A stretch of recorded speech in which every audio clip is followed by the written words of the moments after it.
মা শারদার বাণী। জগতে যতক্ষণ বেঁচে থাকবে ততক্ষণ কাউকে দোষ দিও না, সবার সঙ্গে মধুর ব্যবহার করো। নিজেকে তুচ্ছ মনে করো না, মনে রেখো ঈশ্বর তোমার মধ্যে আছেন। তোমার আত্মা অনন্ত শক্তির আধার। কর্ম করো, কিন্তু তার ফলের আশা করো না।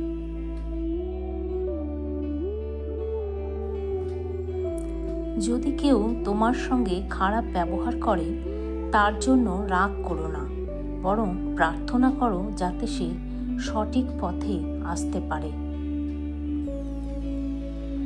আমি সবার মা। যারা আমাকে মা বলে ডাকে আমি তাদের গ্রহণ করি।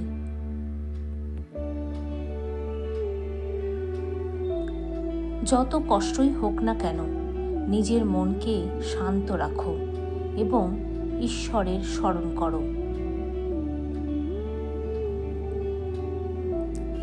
মানুষ সেবা করলে ঈশ্বর সেবার মতোই পুণ্য হয়।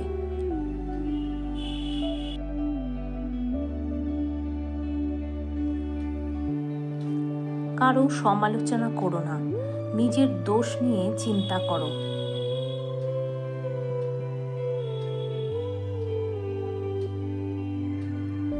যদি শান্তি চাও পরের দোষ দেখো না। জগতে কেউ পর নয়, সবাই আপনার।